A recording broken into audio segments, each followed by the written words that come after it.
We welcome you to another Sunday School lesson. Sunday School is a blessing and gift from God. Paul and Barnabas returned from their first missionary voyage filled with stories of God's saving grace falling on the Gentiles. Their church in Syrian Antioch celebrated with them.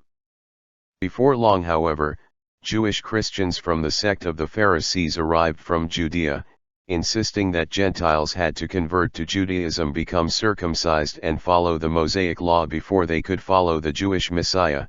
Acts 14:26-15:1. To settle the question and provide assurance for the Gentile Jesus followers, Paul, Barnabas, and others from the Antiochian church traveled to Jerusalem. They posed the question to the apostles and the elders of the first church. Our first verse says, "Certain people came down from Judea to Antioch and were teaching the believers, unless you are circumcised, according to the custom taught by Moses, you cannot be saved." Paul and Barnabas returned to Syrian Antioch, on the northern west coast of the Mediterranean Sea, after completing their first missionary voyage. The church in Syrian Antioch is the first to include large numbers of Gentiles. Among them was a proconsul on the island of Cyprus, Acts 13:12, and significant numbers in the churches they planted in Pisidian Antioch, Acts 13:48, and Iconium, Acts 14:1. Then, Pharisee Christians arrive from Judea. They insist the significant number of Gentiles in the church must be circumcised and dedicate themselves to the Mosaic law in order to be saved. Verse 2 says, "This brought Paul and Barnabas into sharp dispute and debate with them. So Paul and Barnabas were appointed, along with some other believers, to go up to Jerusalem to see the apostles and elders about this question." Paul and Barnabas vehemently disagree. They have seen countless Gentiles accept their message and receive the Holy Spirit before baptism and without circumcision. They are convinced that although Jesus of Nazareth is the Jewish Messiah, salvation is through Christ, not Judaism. It's worth noting that Paul knows he's right. Representatives of a church in Syrian Antioch traveled to the first church in Jerusalem to seek clarification from the leadership there. This event has influenced our understanding of church government. This model structures the meeting of representatives, elders, and apostles in the Council of Acts 15:6-29.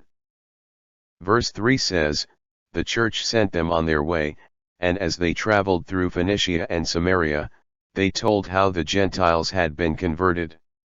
This news made all the believers very glad." A few members of the church in Syrian Antioch traveled to Jerusalem, about 300 miles south. They are accompanied by Paul and Barnabas. Along their travels, they meet with other churches. Now Paul, the man who once tried to destroy the church, is telling churches how God is using him to teach Gentiles about Jesus. He is traveling to Jerusalem to contradict the teachings of the sect of which he had once been a proud member. It's hard to say which brought the churches greater joy, Paul's message or Paul himself. Verse 4 says, "When they came to Jerusalem, they were welcomed by the church and the apostles and elders, to whom they reported everything God had done through them." Paul's group was welcomed by the apostles and elders in the early church. Very few are apostles of Christ, set aside personally by Jesus to be his messenger. Paul is one of these, Acts 9:5-6. But here apostle refers to Jesus' remaining 11 disciples plus Matthias, Acts 1:26, although at this point the apostle James had been martyred, Acts 12:2. Elders are leaders of the inclusive body of believers in Jerusalem that meet in several smaller groups. Paul soon reported to the responsible persons of the church everything God has done through them. Verse 5 says, "Then some of the believers who belonged to the party of the Pharisees stood up and said, 'The Gentiles must be circumcised and required to keep the law of Moses.'" This is one of the first theological arguments in the history of the church. Jesus worked almost exclusively with Jews because God always intended salvation come from the Jews, John 4:22. It's somewhat understandable for the Pharisees to assume salvation is a product of Judaism. The Pharisees loved to be adored by the people, Matthew 23:5-7. They want to follow Jesus without losing the respect of the Jewish leaders. If they are seen eating with uncircumcised Gentiles, they will lose their reputation and their honor. Here they insist Gentiles must be circumcised and required to keep the law of Moses. Verse 6 says, the apostles and elders met to consider this question. Instead of acting imperiously, demanding Gentiles accommodate their cultural norms, the Jewish church leadership gathers together, fully debate the issue, refer to Scripture, consider physical evidence, and ask the Holy Spirit, Acts 15:7-21, 28. This method of defining theology continues throughout early church history as more questions arise: the deity versus humanity of Christ, the essence of the Trinity, the person of the Holy Spirit, and many others. The debates continue in Christianity, with less universal agreement, on issues such as the sufficiency and integrity of Scripture, the existence of an eternal hell, and still, the essence of the Trinity. Verse 7 says, after much discussion, Peter got up and addressed them, brothers, you know that some time ago God made a choice among you that the Gentiles might hear from my lips the message of the gospel and believe. Now, Peter gives his testimony. He reminds the group of his interaction with the centurion Cornelius. After a symbolic vision that explained to Peter both non-kosher foods and Gentiles were acceptable to God, Peter was called to Cornelius' home. Peter gave his account in detail, and when the Jerusalem church realized Gentiles had been saved, they glorified God.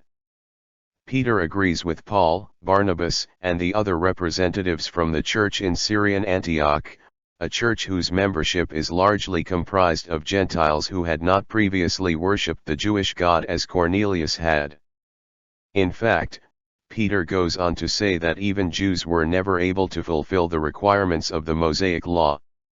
Everyone, Jew or Gentile, can only be saved through grace, Acts 15:10-11.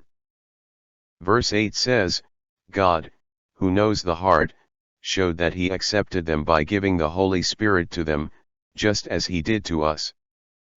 Peter has reminded the group that God allowed him to bring Jesus' offer of salvation to the first group of Gentiles. Cornelius was a devout man who feared God, Acts 10:2. This meant he was a Gentile who worshipped the Jewish God but was not a full proselyte. He was not circumcised and didn't rigidly follow Jewish festivals and sacrifices.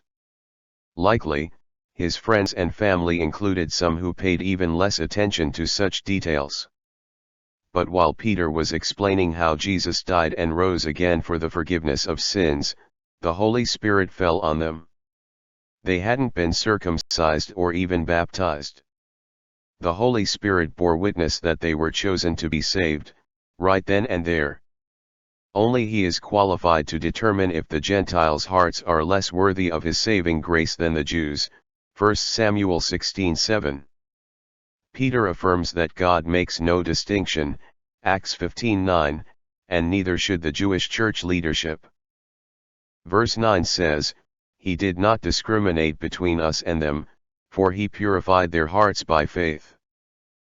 To save the Gentile believers from legalistic nonsense, Paul and Barnabas have brought the issue before the church leadership in Jerusalem for a formal ruling, Acts 15:1-8. Peter agrees with Paul and Barnabas and gives testimony that affirms their view.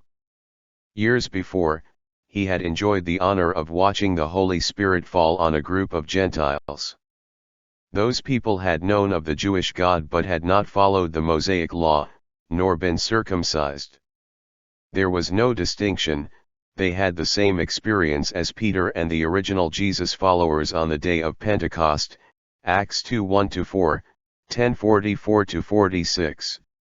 Jesus cleansed their hearts, forgiving their sins, Acts 10:43, and poured the Holy Spirit on them. Everyone who is saved, Jew or Gentile, is saved through grace, Acts 15:11. Verse 10 says, "Now then, why do you try to test God by putting on the necks of Gentiles a yoke that neither we nor our ancestors have been able to bear?" In conclusion, Peter uses the imagery Jesus taught him. The Pharisees are known for placing a heavy burden of responsibility on the necks of the Jews, adding to the Mosaic law a form of legalistic performance which is impossible to fulfill, Matthew 23:4, Acts 15:10. In contrast, Jesus promises to lift the burden of the law and replace it with a yoke that is easy and a burden that is light, Matthew 11:28-30. If the Gentiles take on circumcision, it will be a sign that they are under the Mosaic law and they expect to be saved by following it, Galatians 5:1-6. Peter points out that even Jews can't perfectly follow the law, how could Gentiles? Peter finishes by reminding the leaders and the Pharisees that Jews and Gentiles are saved only through the grace of the Lord Jesus, Acts 15:11. Our final verse says, "No, we believe it is through the grace of our Lord Jesus that we are saved, just as they are." No one, Jew, Gentile, or Pharisee, can earn salvation through works. These are Peter's last words in the book of Acts. Paul is listening, however, and carries that message on. He tells the Ephesians we are saved by grace through faith, not works, Ephesians 2:8-9. He tells the Galatians in Christ Jesus neither circumcision nor uncircumcision counts for anything, but only faith working through love, Galatians 5:6. To the church in Philippi, Paul points out his expertise on such matters, how he is of the tribe of Benjamin, circumcised on the 8th day, a lawkeeper as devout as any Pharisee, and how none of that means anything without the grace of Christ, Philippians 3:3-11. Enlarging our vision. The council in Jerusalem agrees with Paul, Barnabas, and Peter.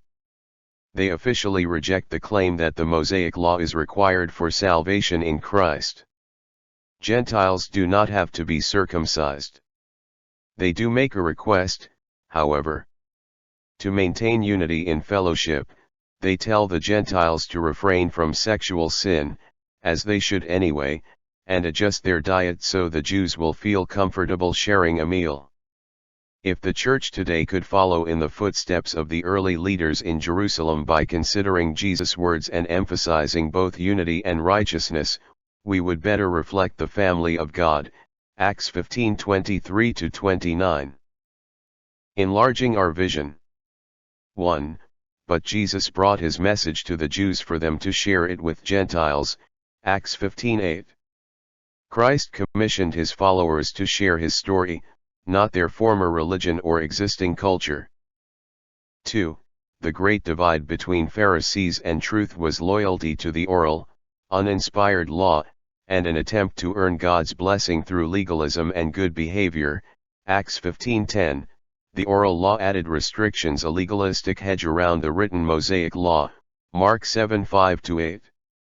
Jesus insisted that doing more than what God had commanded was too great a burden to carry.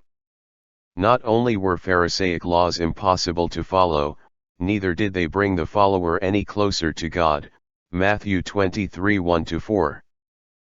We are truly glad you spent time to learn this lesson with us. We hope you are blessed and may share these with somebody else. Thank you very much, have a great week, and God bless you always, dear brothers and sisters.